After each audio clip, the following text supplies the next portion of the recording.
자, 우리 오늘 사무엘상 13장 5절부터 우리 15절 말씀인데요. 이 말씀을 통해서 우리 진실한 예배자라는 제목으로 하나님 말씀 증거하도록 하겠습니다.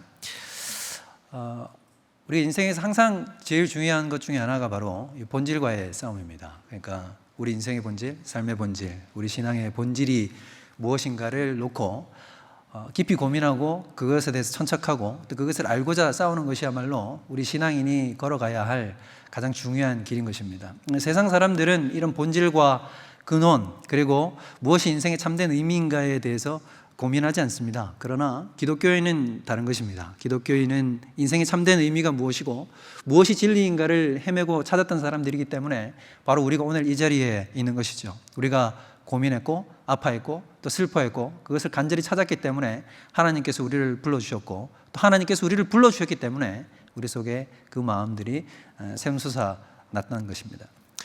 우리가 지난 목회자들이 월화수 3일 동안 우리 교갱협이라고 하는 수련회에 갔었어요. 목회자들이 함께 모이는 수련회입니다. 이 교갱협은 오카는 목사님께서 살아생전에 계실 때에 우리 교단과 한국교회의 개혁을 위해서 만든 운동이었어요.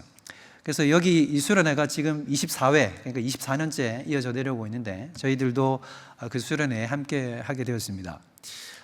그 수련회에 갔는데 저녁 강사분으로 이제 두 분이 나오셨어요. 그러니까 첫날 저녁, 그 다음날 저녁이었죠.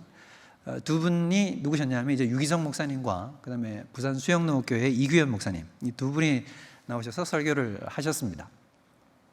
워낙 또 이름 있는 분들이고 또 말씀을 잘 전해주시는 분들이니까 기대하며 이렇게 말씀을 들었는데 아주 귀한 말씀들을 전해주셨어요. 근데 참 희한하게도 그 두 분이 전해주신 말씀이 하나로 일치를 하는 겁니다. 내용이 하나로 쭉 일치를 해서 가는데 저에게 들려진 메시지는 이거였어요.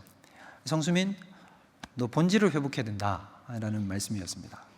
우리 목사들이 어떻게 하기가 되게 쉽냐면요, 우리 목사들은 자신을 개혁자라고 생각을 합니다. 그리고 성도들, 그리고 이 세상, 그리고 이 교회가 개혁의 대상이라고 생각을 해요. 그러니까 선지자로 부름을 받았기 때문에 자기가 앞서 나가고 그 뒤를 우리 성도들과 함께 인도에 가는 그런 입장이라고 생각하기가 쉽다는 것입니다. 제 자신이 그랬던 것 같아요. 제 자신이 앞서가는 사람, 개혁자로서의 삶을 살고 있다라고 생각을 했던 것이죠. 근데 제가 그 두 분의 말씀을 들으면서 느꼈던 것은 무엇이었냐면, 제가 청중으로서 여러분들과 같은 그 자리에 앉아서 그 말씀을 들었지 않습니까? 그 말씀을 듣는데 하나님이 저에게 말씀하시는 것이 네가 개혁자가 아니라 바로 너 자신이 개혁의 대상이다 라고 말씀을 하시는 것이었습니다. 알고는 있죠. 알고는 있고 평상시에 이론적으로는 이미 다 깨닫고 있는 부분이었습니다. 그런데 무의식 중에 흘러가고 있는 내 자신의 민낯을 그 순간 제가 발견하는 것입니다. 그것을 발견했을 때 문자 그대로 발바닥에 있는 피가 정수리로 솟구쳐 오르는 것 같은, 피가 역류하는 것 같은 부끄러움을 느꼈습니다. 그러면서 제가 어느샌가부터 본질에서 이탈되어 있다는 사실을 이제 깨닫게 된 거죠. 여러분, 우리도 마찬가지 아니겠습니까? 우리 모든 각 사람들, 아마 여기에 모여있는 모든 사람들이 오늘 주일을 맞이해서 오늘 이 주일 예배에 나와왔고 어떤 마음을 가지고 여러분들이 오늘 이 자리에 나와와서 말씀을 듣고 계신지 모르겠습니다. 그런데 어쩌면 우리 마음속에 다 알고 있어요. 본질을 회복해야 되고 우리가 진실로 주님을 찾아야 된다는 사실을 다 알고 있지만 어쩌면 우리는 우리의 민낯에 대해서 제대로 알지 못할 가능성이 굉장히 많다라고 하는 것입니다. 여러분, 그러면 우리 삶의 본질, 우리 신앙의 본질은 과연 무엇일까요? 우리 신앙의 본질, 그리고 우리 삶의 본질 중에 하나는 바로 무엇이냐면 바로 예배인 것입니다. 예배. 왜 예배가 우리 삶의 본질이요, 우리 신앙의 본질을 형성할 수밖에 없을까요? 우리 삶의 모습, 우리가 신앙인으로서 살아가는 모든 삶의 모습 하나하나는 무엇을 통해서 가장 드러나게 되냐면 우리의 예배의 자세와 우리가 예배를 향하는 태도 속에서 가장 먼저 그것이 드러나기 때문인 것입니다. 내가 어떤 사람인가를 드러내주는 것은 여러분 다른 걸 볼 필요가 없습니다. 신앙인은 그가 어떤 예배자인가를 보면 되는 것입니다. 그가 어떤 예배자인 것을 만약에 본다고 한다면 그의 모든 평가가 사실 그 자리에서 다 드러나게 되어 있는 것이죠. 여러분, 우리 빙하 아시죠? 빙하는 바다에 떠 있습니다만 일부가 떠 있습니다. 10분의 1 정도가 위에 떠 있죠. 나머지 10분의 9는 어디에 있습니까? 바다 밑에 잠겨 있어요. 근데 그 바다 밑에 잠겨 있는 그 부분을 우리가 어떻게 하면 유추하고 파악할 수 있죠? 바다 위에 떠 있는 부분을 그냥 보면 되는 겁니다. 바다 위에 이만큼이 떠 있으면 나머지 10분의 9만큼이 이만큼이 잠겨 있는 거예요. 여러분, 우리가 어쩌면 오늘 주일날 한번 드리는 이 예배 속에서 어떻게 그 사람의 진면목을 파악할 수 있습니까? 라는 얘기를 우리가 할 수 있을 것입니다. 그런데 여러분, 하나도 어렵지 않습니다. 우리가 예배 드리는 이 자세, 우리가 오늘 예배로 나아가는 이 모습 자체만 보면 그의 예배 드리는 삶, 오늘 이 짧은 찰나의 순간, 이것이 바로 나머지 부분을 그대로 반영해서 보여준다는 것입니다. 여러분, 절대로 예배는 거짓말을 하지 못합니다. 그리고 예배자로 서 있는 그 사람도 거짓말을 하지 못하는 것입니다.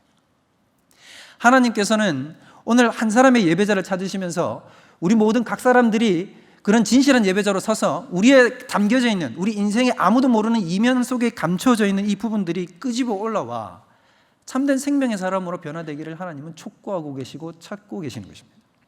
그러므로 우리 모든 각 사람들은 이 삶의 본질, 신앙의 본질이 예배라는 것을 깨달아 알고 그 자리 위에서 우리 자신을 바로 정초하고 기초를 바로 세우는, 그리고 우리 자신을 바로 세울 수 있는 길로 달려가야 하는 것입니다. 또한 예배는 왜 신앙의 본질이 됩니까? 우리 이사야서 43장 21절에서 주님께서 말씀하신 것처럼 이 땅에 하나님이 우리 인간을 창조하신 이유는 바로 나를 찬양하기 위해서, 예배하는 자로 세우기 위해서 하나님께서 우리 모든 각 사람들을 창조했다라고 말씀하셨습니다. 하나님이 우리를 창조하신 목적은 우리가 주님께 예배하기 위해서 창조되었기 때문인 것입니다. 그렇기 때문에 바로 예배가 우리 신앙의 본질과 기초로 형성하신 것이죠. 그러나 무엇보다도 예배만이 영원한 것이기 때문인 것입니다. 여러분, 우리 교회가 얼마나 선교에 열심을 내고 전도에 열심을 내고 구제에 열심을 내고 수많은 것들을 우리가 감당하면서 나아가는 삼일교회 아닙니까? 그런데 여러분, 전도도 저 천국에 가면 그칩니다. 우리가 이렇게 피땀 흘려 전하는 선교의 사역도 그치게 됩니다. 우리가 구제하는 그 모든 사역들도 그치게 됩니다. 그러나 천국에 가서도 그 영원한 사역, 우리가 지금 하고 있는 것인 동시에 천국에 가서도 영원히 붙들 그 사역은 바로 무엇이겠습니까? 예배라는 것입니다. 예배는 끝나지 않습니다. 예배는 영원한 것이고 예배는 영원한 가치이기 때문에 바로 우리가 붙들어야 할 그 영원한 진리, 바로 본질이 된다라고 하는 것입니다. 그런데 오늘 우리가 성경 본문을 보면 오늘 나오는 이 본문 속에 이 본질인 예배를 실패하고 놓친 사람이 등장을 합니다. 바로 우리가 익히 잘 알고 있는 사울입니다. 이 사울이라는 사람은 어땠습니까? 오늘 본문을 보면 이 사울은 자신이 이스라엘의 왕으로 등극한 지 2년째 되는 해에 블레셋이 그를 향해서 쳐들어오게 됩니다. 근데 쳐들어온 숫자가 어마무시하죠. 병거가 3만, 마병이 6,000명, 병사들의 숫자는 세기를 포기해버렸어요. 해변의 모래와 같이 많더라라고 이야기를 합니다. 엄청난 숫자의 블레셋 군대가 쳐들어왔습니다. 그리고 여러분, 우리가 그냥 흔히 병거 이렇게 얘기하면 우리 현대인의 입장에서는 우리가 너무 현란한 무기를 많이 받기 때문에 이런 병거 그냥 말 끄는 수레 아니야? 그게 뭐가 그렇게 대단한 건가 생각이 들지만 여러분, 고대인의 입장에서 봤을 때 이 병거라고 하는 것은 오늘날 탱크와 방불하는 엄청난 위력을 가진 무기였어요. 그런 게 이스라엘 백성에게는 단 하나도 없단 말입니다. 단 한 대도 없는데 지금 저쪽에는 무려 몇 대가 있냐면 3만 대의 병거가 있는 거예요. 하솔왕 야빈이 이스라엘을 20년 동안 압제하는데 병거 900승만 있었을 때 이스라엘 백성 전체가 달라들어도 그를 못 이겼습니다. 그런데 무려 3만 대가 찾아온 거죠. 거기에 기병이 6,000명. 여러분, 아무리 봐도 기병과 병거의 숫자보다도 병사들의 숫자가 더 많지 않겠어요? 그럼 병사들의 숫자를 그냥 대략적으로 한번 봐도 12만이 넘어가는 거예요. 그러면 전체적으로 한 12만에서 아무리 못 잡아도 12만에서 20만이 넘는 엄청난 대군이 쳐들어온 겁니다. 근데 오늘 우리가 본문을 보면 일일이 다 찾지는 않겠습니다만 블레셋 군대는 어디에 진을 쳤냐 하면 믹마스에 진을 쳤어요. 믹마스가 어디냐면 여러분 산지입니다. 산지. 여러분, 이스라엘에 가면 예루살렘이나 베델이나 베들레헴은 산 꼭대기 위에 다 위치해 있는 산 꼭대기에 있는 성읍들이에요. 그런 성읍들 가운데 하나가 바로 믹마스인데 믹마스에 진을 치고 있는 거예요, 블레셋 사람들은. 근데 사울은 어디에 진을 치고 있었냐면 오늘 본문을 보면 길갈에 진을 치고 있어요. 길갈에 진을 치고 있는데 여러분들이 성지순례를 한번 꼭 가보시기를 제가 추천드립니다. 제가 거기를 가봤었는데 이 길갈은 어디냐면 여리고 바로 옆이에요. 여리고 바로 옆. 근데 여러분 기억나시죠? 이스라엘 백성들이 가나안 땅에 들어갈 때 요단강을 건너자마자 어디 성읍을 쳤죠? 여리고를 쳤지 않습니까? 그만큼 요단강과 여리고는 딱 붙어 있어요. 길갈에서도 요단강이 가깝겠죠. 그러면 여러분 지금 이 사울이 지친 곳이 어떤 곳이냐면 평지에다가 자기 등 뒤에 뭐를 지금 등지고 있는 것이냐면 요단강을 등지고 있는 거예요. 요단강을. 여러분 속된 말로 우리가 이걸 무슨 진이라고 얘기합니까? 배수진이라고 얘기를 하죠. 배수진은 여러분 진 중에 최악의 진을 치는 거예요. 왜냐하면 앞에서 적하고 싸웠는데 만약에 우리가 밀리면 어디에 다 빠져 죽는 겁니까? 강에 다 빠져 죽는 거예요. 그만큼 위험한 거예요. 병법을 할 줄 모르는 사람들이나 이런 배수진을 치는 거지, 조금이라도 병법을 알고 군사를 다룰 줄 아는 사람은 절대 배수진을 치지 않는다는 겁니다. 그러면 사울이 이렇게 배수의 진을 친 것은 사울이 병법을 몰라서가 아니라 굉장히 전략가거든요. 사울은. 그러면 제가 보기에는 아마 여러 가지 상황적으로 봤을 때 그가 이렇게 여기에다 진을 치지 않을 수 없는 상황이었던 것 같아요. 그러니까 제가 만약에 사울이라면 뒤에는 요단강이에요. 저 고지에 높이, 고지에, 여러분 평지보다 고지가 훨씬 더 유리한 거 아시죠? 고지에 무려 나보다 몇십 배가 많은, 몇백 배가 많은 군대가 있는 겁니다. 만약에 개전이 딱 돼서 저기 사람들이 밀려 내려오면 어떻게 되죠? 그대로 우리는 저 요단강 건너가는 겁니다. 그런 사태가 벌어지고 있는 것이 지금 이 사태라는 거예요. 그렇기 때문에 사울이 불안할 수밖에 없는 거죠.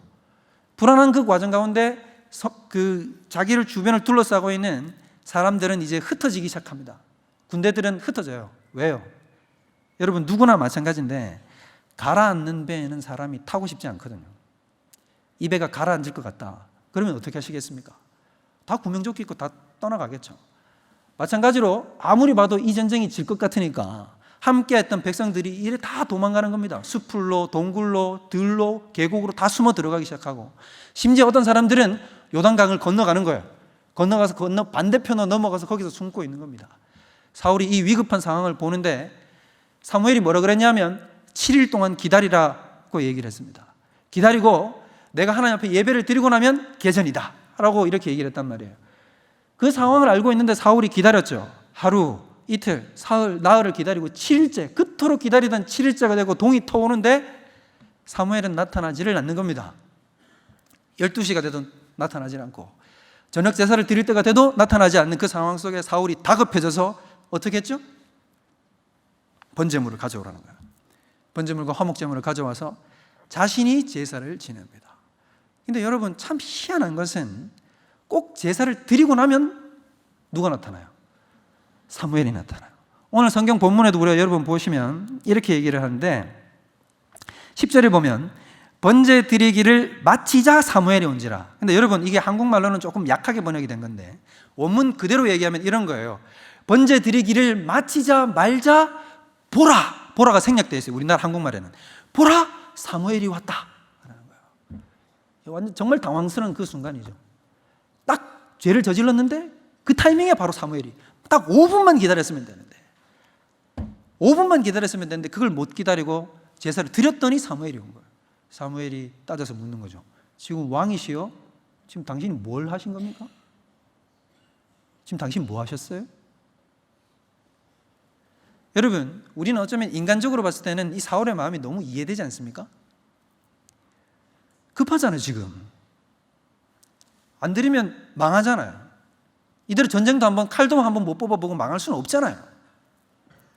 급한 것 아닙니까? 지금 예배 드려야 되잖아요. 그런데 여러분 하나님은 이 사울의 태도를 향해서 뭐라고 정확하게 얘기를 하냐면 망령되이 행하였다고 얘기합니다. 망령되이 행하였다고. 여러분 이게 뭘 보여주고 있는 거냐면 사울이 예배에 대한 태도를 보여주고 있는 거예요. 여러분 오늘 너무 급박한 상황이죠. 이 급박한 상황은 누가 만드신 걸까요? 여러분 이건 하나님이 만드신 겁니다. 그러면 여러분 하나님이 왜 이렇게 급박한 상황을 만들었을까요? 사울에게. 여러분 사람은 급박한 상황 가운데 다급한 순간이야말로 그의 진면목이 드러나기 때문입니다. 그를 코너로 밀어붙여보고 그에게 푸시를 가해보고 빠져나갈 수 없는 구멍을 만들어서 그 자리에다 집어넣으면 그때 비로소 그 사람의 가치관이 다 드러나요. 가지고 있는 그 사람의 밑바닥에 있는 가치가 다 드러난다는 것입니다. 하나님은 사울의 가슴 속에 있는 하나님을 향한 태도와 그 본질을 하나님은 알고 싶으셨던 거예요. 네가 나를 향해서 어떤 마음을 품고 있느냐. 하나님은 완전 코너로 밀어붙여 본 거죠. 배수의 진을 칠 수밖에 없는 그 상황 가운데로 밀어넣어서 네가 나를 향한 경배의 태도가 어떤지를 하나님께서는 보시고자 했던 것입니다. 아니나 다를까 사울의 본질이 뚫고 올라온 거죠. 그건 여러분 무엇인 줄 아십니까? 사울은 예배를 요식행위로 한다는 것입니다. 그에게 예배는 무엇이냐면 세레머니예요. 세레머니. 전쟁을 향해서 나아가기 위해서 그냥 잠깐 개전 앞에 있는 개전 의식인 거예요. 사울의 머릿속에는 여전히 무엇가 자리 잡고 있냐면 어서 빨리 칼을 뽑아서 우리 백성을 규합하고 진을 재정비해서 싸워야 이길 수 있다라고 생각을 하는 겁니다. 전쟁의 승리는 누구에게 있습니까? 하나님에게 있는 것입니다. 그러나 사울에게는 머릿속에 뭐가 자리 잡고 있냐면 전쟁의 승리는 하나님이 아니라, 물론 자신은 겉으로는 얘기했을 거예요. 전쟁의 승리는 하나님께 달렸다고 얘기를 했을 것입니다. 그러나 그가 정말로 위급한 상황과 코너 속에 밀렸을 때는 무슨 생각을 했냐면 전쟁의 승리는 자기에게 있다는 것입니다. 그래서 빨리 어떻게 해야 되는 겁니까? 이 요식행위, 세레머니인 빨리 예배를 드려야 된다는 겁니다. 여러분, 오늘 이 말씀 앞에 우리가 비켜나갈 수 있습니까? 우리 자신이 예외라고 할 수 있냐는 것입니다. 여러분, 우리의 예배를 우리 그저 오늘 그냥 주일에 한 번 드리는 예배로 여러분 만족하면 안 됩니다. 우리 많은 성도님들이 어떤 생각을 가지고 있습니까? 우리가 일주일에 한 번 드리는 대예배에 잠깐 들어오는 이 예배를 드리면 일주일의 삶 가운데 우리는 모든 예배를 완성했다라고 우리는 암묵적으로 우리 자신에게 위안과 평안을 줍니다. 여러분, 그런 건 하나님이 주신 적이 없습니다. 제가 지금 여러분에게 말씀드리는 것은 그러면 목사님 예배를 많이 드리라는 얘기인가요? 그 얘기를 하는 것이 아닙니다. 예배의 본질적 마음을 회복해야 된다는 것입니다. 여러분, 우리는 어쩜 이 생각 가지고 있지 않습니까? 우리 삶에서 그냥 예배는 세레머니 아닙니까? 주일이니까 한번 와서 앉아 있어야 되는 그것이 아닙니까? 어쩌면 만약에 그렇다고 한다면 제가 그 설교를 들었을 때 발바닥에서부터 정수리까지 피가 역류하는 것처럼 바로 내 자신이 개혁자가 아니라 이 땅과 이 나라 민족을 끌어갈 하나님의 선지자요, 하나님의 백성이 아니라 사실은 내가 바로 개혁의 대상인 것입니다. 내가 바로 사울이요, 내가 바로 하나님 앞에 서 있는 한 명의 중죄인이라는 것입니다. 여러분, 아까 말씀드렸어요. 빙하의 비유.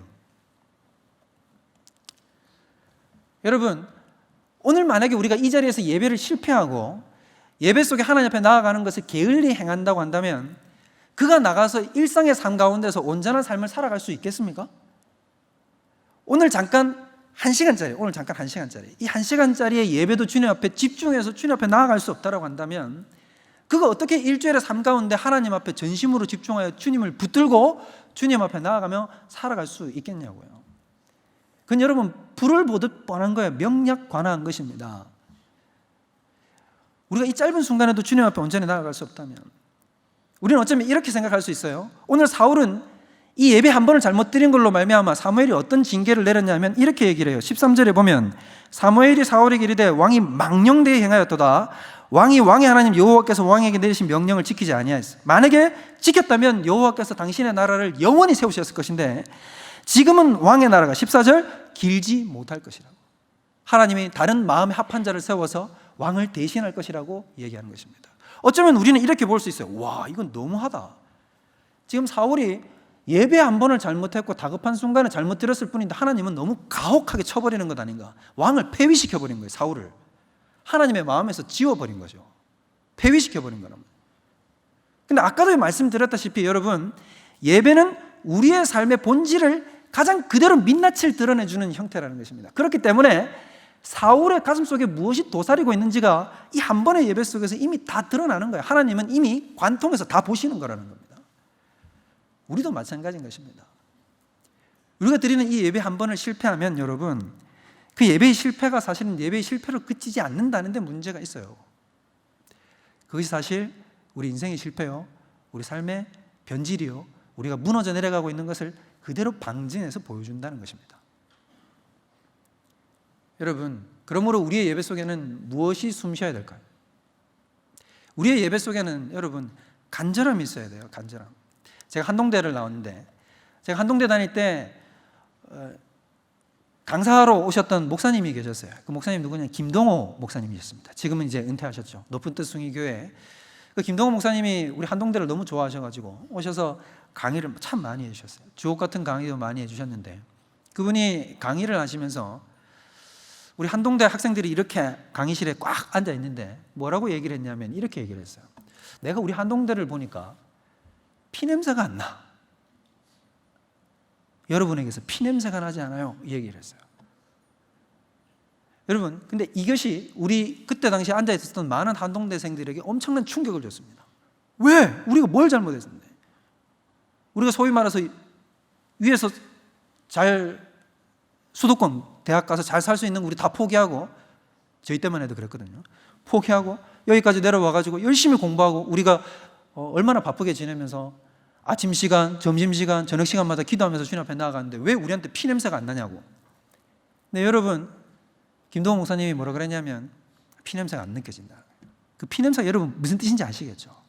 절박함이 안 느껴지는 거예요. 절박함이. 투쟁이 안 느껴지는 거예요. 여러분, 우리의 예배 속에는 무엇이 가득하게 느껴져야 되냐면 피냄새가 느껴져야 되는 거예요. 피냄새. 여러분 생각해 보십시오. 구약에서 예배드리는 그 수많은 사람들이 어떻게 예배를 드렸을 것 같습니까? 자신이 가져간 재물이 자기 앞에서 죽어가는 것을 보고 피비린내가 진동하고 울음이 쏟아지고 눈물로 주님 앞에 나아가는 그런 것이 바로 구약의 예배라는 것입니다. 그리고 예배의 회복을 통해서 자신의 죄가 사라진 것을 주님 앞에 감사드리며 찬양하는 것이 진짜 예배였어요. 그런데 우리의 예배 가운데 정말 그런 절박함, 하나님, 주님이 나를 도와주시지 아니하고 오늘 이 예배 가운데 하나님 나를 만나 주시지 않으면 내 인생이 끝입니다. 이제 안 됩니다. 주님 나를 만나 주셔야 되겠어요. 하나님 안 만나 주시면 저는 갈 곳이 없어요. 도움을 구할 곳이 없어요. 하나님 저를 만나 주셔야 되겠어요. 그 절박함이 우리의 이 예배당 가운데 가득해야 한다는 것입니다. 믿지 않는 어떤 사람이 이 예배당의 문을 열고 들어오면 뭔가 이곳은 다르다는 것을 확실히 느낄 수 있어야 되는 거예요. 어떤 세상에서는 없는 어떤 진지함이 이곳에 흐르고 있다는 사실을 느낄 수 있어야 한다는 것입니다. 여러분, 우리가 그런 한 사람 한 사람이 되어 있습니까?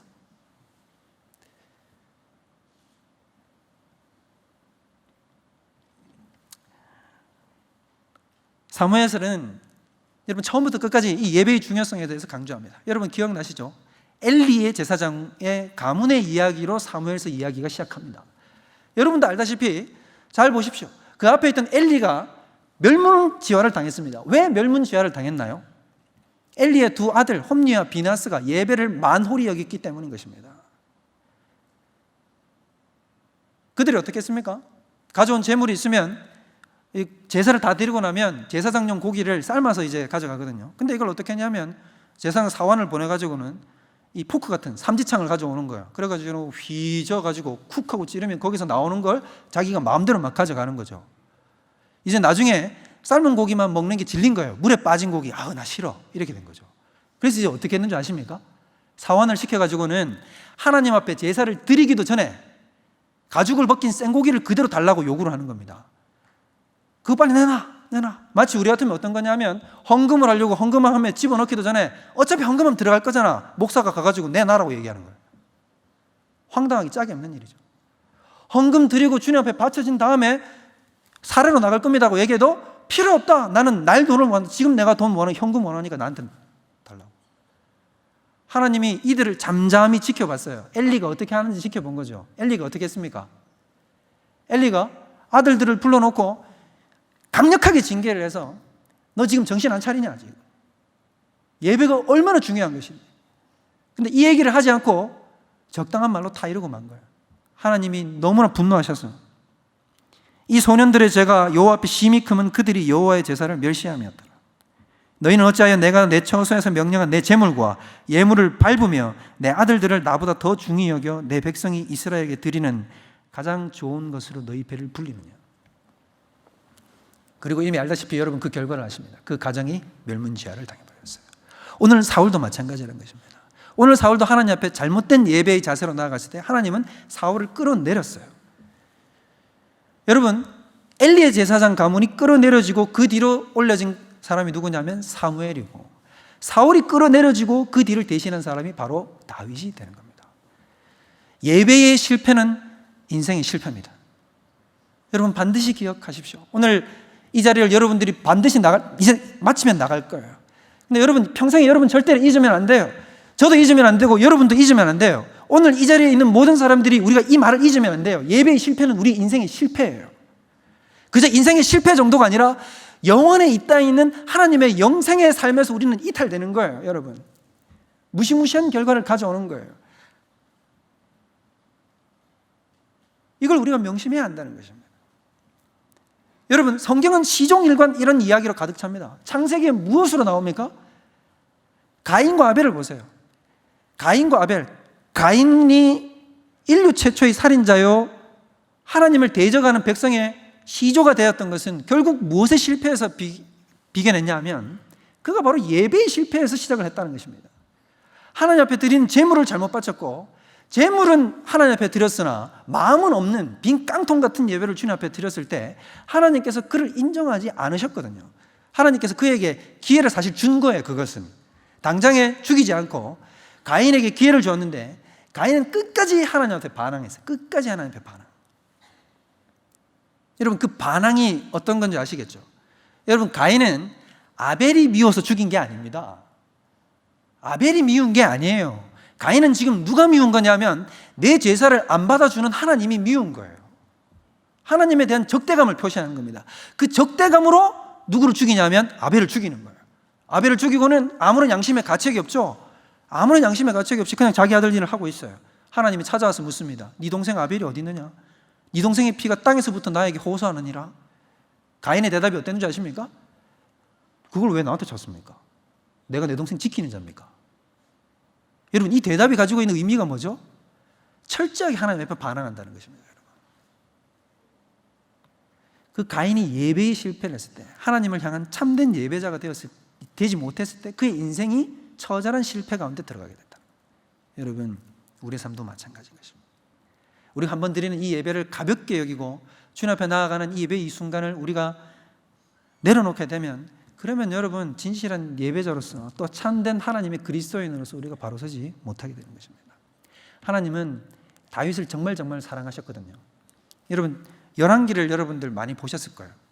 근데 제가 열왕기서 혹은 역대기를 볼 때 많이 느꼈던 것 중에 하나가 뭐였냐면, 그럼 다윗과 솔로몬 이후에 막 이제 새로운 왕들이 계속 세워지잖아요.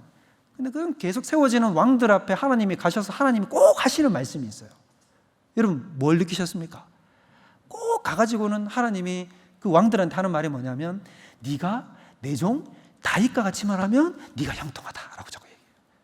제가 만약에 히스기야나 요시야였으면 하나님이 저한테 와가지고는, 야, 다른 거 필요 없고 네가 내 종 다윗과 같이 말하면 괜찮아 라고 얘기를 했으면 저는 기분이 되게 안 좋았을 것 같아요.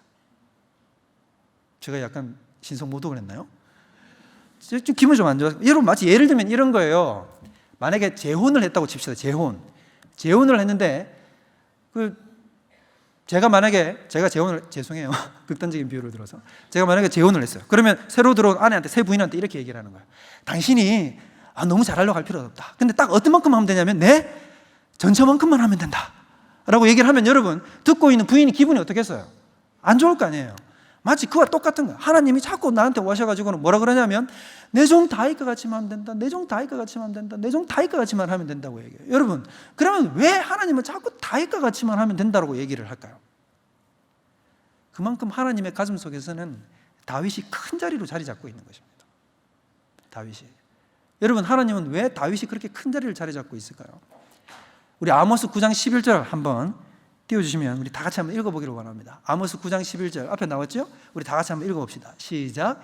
그날에 내가 다윗의 무너진 장막을 일으키고 그것들의 틈을 막으며 그 허물어진 것을 일으켜서 예적과 같이 세우고, 하나님이 다짐을 하시고 예언을 하시는 거예요. 내가 언젠가는 다윗이 무너진 장막, 지금 다윗의 장막이 무너져 있어. 그러나 내가 언젠가는 그걸 세울 거야. 언젠가 내가 반드시 세우고 말 거야. 여러분, 저것이 의미하는 바가 무엇인지 아십니까? 하나님이 모세의 성막이 아니라, 솔로몬의 성전이 아니라 하나님이 무엇을 다시 복원시키시겠다고요? 다윗의 장막. 도대체 다윗의 장막 속에서는 무엇이 일어나고 있었을까요? 여러분, 다윗의 장막 속에서는 진실한 예배가 올려드려지고 있었던 것입니다. 다윗의 예배 속에서는 눈물이 있었던 것입니다. 여러분, 다윗은 부모에게서 사실상 버림받은 사람이거든요. 부모에게 사실 버림받은 사람이에요. 사무엘이 왔을 때 형제가 8형제인데 아버지가 누구만 딱 초대했어요? 딱 7명만 초대하는 거예요. 여러분, 웬만한 아버지의 마음으로는 그러기 쉽지 않습니다. 그것도 심지어 막내 아들을 제껴놓고 이렇게 앞에 딱, 저 같으면 이랬을 것 같아요. 맨 맞이한테, 야, 네가 오늘 양 안 되면 안 되니까 양 좀 네가 치고 있어. 양 치고 막내까지 데리고 그 불쌍한 막내, 그 막내를 어떻게 밖에 내놔요? 여러분, 그래서 혹 우리 성경 해석하시는 분들 중에 어떤 분들도 있냐면, 아마 다윗은 그 앞에 있던 형제들과 배다른 엄마를 가지고 있었을 가능성이 많다, 이렇게 얘기를 하기도 합니다. 그러니까, 그리고 심지어 다윗의 엄마는 죽었고, 그러니까 집안에서 거의 다윗은 그냥 내버려둔 제외된 자식 같은 인생을 살았던 거죠. 그렇게 결핍된 인생 가운데 누가 자신의 삶의 사랑을 채워줘야 되냐면, 실제적으로는 아버지가 채워야 되는 거야. 아버지가 채워야 되는데 아버지로부터 그 사랑을 전혀 받지 못하는 겁니다. 여러분, 그 다윗은 그 결핍을 누구를 향해서 쏟아냈을까요? 하나님 아버지였어요. 하나님 아버지. 그가 양떼를 치면서 밤이면 별이 빛나는 하늘을 보면서 그가 눈물을 흘리며 찬양하고 예배하며 나아갔던 대상이 바로 하나님 아버지였다는 사실입니다. 근데 여러분, 그때 하나님이 어떻게 하셨을까요? 제가 고등학교 때 제가 너무너무 힘든 시기를 보냈었습니다. 고3 때 너무너무 힘든 시기를 보내서 집안이 다 무너지고 완전히 망해버리고 제 몸이 깨지고 부서져서 도저히 어떻게 할 수도 없고 치열한 생존의 경쟁 앞에서 놓여 있는데, 저는 혼자 집안에서 떨어져서 혼자 하숙을 하면서 살았거든요. 그러니까 너무너무 외롭고 고통스러운 거예요. 제가 그때 붙을 수 있는 게 우리 하나님밖에 없었는데, 제가 그때 저녁마다 기도가 나오더라고요. 자기 전에 기도를 하지 않을 수 없죠. 코너에 몰리면 여러분 기도를 하지 않을 수 없어요. 여호와의 손이 누르면 진액이 빠져나가는 것처럼 주님 앞에 기도하지 않을 수 없는 겁니다. 누우면 불을 끄고 제가 그 하숙방에 저와 제 이제 룸메이트 한 명이 이렇게 같이 둘이서 쓰는 방이었는데, 그 방에 누우면 그렇게 막 밤에 기도를 하면 눈물이 나는 거예요. 눈물이. 근데 기도하면서 눈물을 흘리는 게 들키면 좀 부끄럽잖아요. 그래서 제가 어떻게 했냐면 그 친구의 반대 방향으로 벽을 보고 등을 지고 누운 거죠. 그러면 눈물이 어떻게 흐를까요? 옆으로 이렇게 쭉 흐르는 거예요. 그리고는 눈물을 흘리면 자꾸 또 울컥울컥 하는 것이 나오니까 그 소리를 틀어 막아가면서 하나님 앞에 기도를 하는데, 창자가 찢어지는 것 같이 하나님 앞에 그렇게 기도를 해요. 그렇게 기도를 하면 제가 그때 무엇을 느낀 줄 아십니까? 하나님이 이런 분이 아니더라고요. 와가지고 수민아 괜찮다 이런 분이 아니더라고요. 그 정도의 하나님이 아니라, 제가 만난 하나님은 어떤 분이셨냐면, 제가 또렷하게 느껴지는 그 하나님은 이러셨어요. 내 옆에 와서 나를 부둥켜 안고 같이 우시는 거예요. 같이 우는 그 하나님. 여러분, 다윗이 드렸던 예배가 바로 그것이었습니다. 다윗이 드렸던 예배. 다윗은 그래서 평생의 소원을 이렇게 고백합니다. 시편 27편 4절, 우리 앞에 나올 겁니다. 우리 다 같이 한번 읽어봅시다. 시작. 내가 여호와께 바라는 한 가지 그것을 구하리니 곧 내가 내 평생에 여호와의 집에 살면서 여호와의 아름다움을 바라보며 그의 성전에서 사모하는 그것이라. 여러분, 시편 27편을 보면 어떻게 되냐면, 시편 27편이 이렇게 돼요. 여호와는 나의 힘이시요 나의 구원이시요 나의 생명의 반석이 되시니 천만인이 나를 둘러 진칠지라도 내가 두려워하지 아니하리로다. 군대가 나를 대적하여 진칠지라도 나는 두려워하지 아니하리로다. 그러나 내게는 오직 한 가지 소원이 있으니 4절, 내가 여호와께 바라는 그 한 가지 것은 여호와의 성전과 여호와의 집에서 그분을 앙모하여 그분을 바라보며 그분 앞에 거하여 그분을 예배하는 것이다. 여러분, 이것이 바로 다윗의 장막이요 다윗의 소원이었던 것입니다. 여러분은 이 소원을 가지고 계십니까? 오늘 사울은 어떤 사람이었습니까? 똑같은 위기에 처했어요. 천만인이 자기를 둘러 진쳤는데 그는 하나님이 아니라 자기의 힘을 의지했던 사람이었고, 예배는 요식행위에 불과했던 것입니다. 그러나 다윗은 그러지 않았어요. 둘러 전쳐도 나는 두려워하지 않아. 왜? 주님께서 나를 지키시기 때문에. 사망의 음침한 골짜기로 지날지라도 그분이 나와 함께 하시기 때문에. 여러분, 인생의 고난과 고통과 십자가를 지고 계십니까? 그 모든 인생의 문제는 사실 예배에서 다 해결되는 줄 믿으시기 바랍니다. 모든 그리스도인은 어디에서 해결을 받고 돌아가는 것이냐면 바로 이 예배의 자리에서 해결을 받고 돌아가는 것입니다. 다른 곳에서, 다른 어떤 것에서 여러분 해결을 받으려고 기웃거리지 마십시오. 그리고 예배를 요식행위로 전락시키지 마십시오. 이 예배 속에서 참된 답을 발견하시고 하나님의 은혜를 발견하고 여러분의 마음속에 불타는 그 한 가지 소원, 주님, 내가 주님의 아름다움을 앙모하며 영원히 주의 집에 거하기를 원합니다. 이것이 여러분의 소원, 또 저의 소원이 되는 그런 이주일이 되기를 원하고, 또 그렇게 나아가는 저와 여러분들 되기를 주님의 이름으로 축원드립니다. 우리 다 같이 자리에서 일어나시겠습니다. 우리 지금 다 같이 찬양으로 주님 앞에 나갔으면 좋겠습니다. 우리 소원이라는 제목의 이 찬양인데, 우리 반주해 주시고요.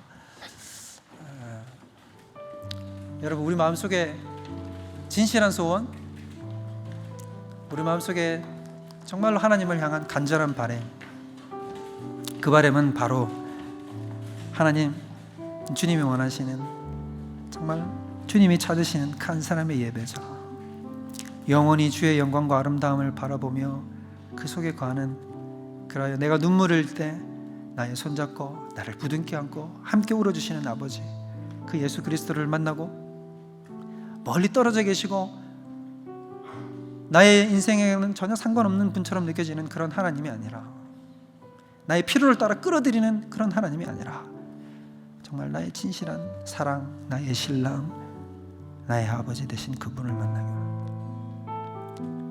여러분, 이 마음의 소원을 가지고 우리 다 같이 이 찬양으로 주님 앞에 나가기를 원합니다. 주님, 내가 주의 장막을 사모합니다. 주님, 내가 주의 장막을 사모합니다. 오직 주의 임재를 갈망합니다. 오직 주의 임재를 갈망합니다. 주의 집에서의 하루가, 주의 집에서의 하루가 다른 곳의 정말보다 좋으니, 주 사랑 안에 머물며 사랑 노래합니다. 우리 한 번 더 찬양합시다. 주님, 내가 주의 장막을 사모합니다. 주님, 내가 주의 장막을 사모합니다. 오직 주의 임재를 갈망합니다. 주의 집에서의 하루가 다른 곳의 정말보다 좋으니, 주 사랑 안에 머물며 사랑 노래합니다. 나의 평생에 단 한 가지 소원 이것입니다. 나의 평생에 단 한 가지 소원, 주의 아름다우심을 주의 보며 아름다우심 보며 사랑 노래하는 것, 나의 왕 되신 주님의 얼굴을 보기 원합니다. 주님의 얼굴 구하며 주 사랑 안에 머물러 사랑 노래합니다. 사랑 노래합니다. 나의 평생에 단 한 가지 소원, 나의 평생에 단 한 가지 소원, 주의 아름다우심 보며 사랑 노래하는 것, 나의 왕 되신 주님의 얼굴 구하며 주 사랑 안에 머물러 사랑 노래합니다. 우리 두 손 높이 들고 나의 평생에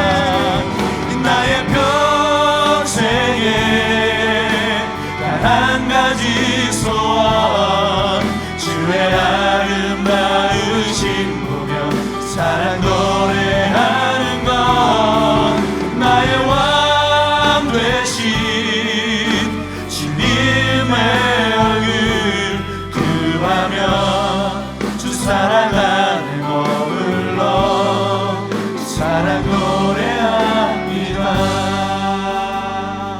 여러분, 우리 시간에 우리 기도로 주님 앞에 나아갑시다. 여러분, 우리 큰 소리 내지 않아도 좋아요. 그러나 지금 이 순간 우리 기도할 때 정말 우리의 마음을 담아서, 우리의 심령을 담아서 주님 앞에 기도하기를 원합니다. 하나님, 주님이 찾으시는 그 한 사람, 오늘도 주님은 여호와의 눈은 인생을 두루 감찰하사 누가 여호와를 경외하는 자가 있나 찾으신다고 주님이 말씀하셨습니다. 하나님, 내가 여기 있습니다. 내가 주님의 은혜 아니면 살 수 없는 내가 여기 있습니다. 내 힘으로는 도저히 일어설 수 없는 내가 여기 있습니다. 아버지, 나를 찾아주시고 나를 만나주시고 주님의 얼굴을 보며 주님의 영광과 아름다움을 목도하며 날마다 그 안에서 거하여 살아가는 저희가 될 수 있도록 인도하여 주시옵소서. 무너졌던 내 안에 예배의 장막을 다시 회복시켜 주시고 하나님 나라를 회복시켜 주시고 하나님의 은총의 감격이 다시 살아나 일어날 수 있도록 아버지 이 시간 역사하여 주시옵소서. 우리 다 같이 기도하며 주님 앞에 나가도록 하겠습니다. 기도합시다. 하나님 아버지, 오늘 나온 우리 모든 하나님의 백성들 주님께서 역사하여 주시고 하나님의 놀랍고 충만하신 생명의 역사하심으로 말미암아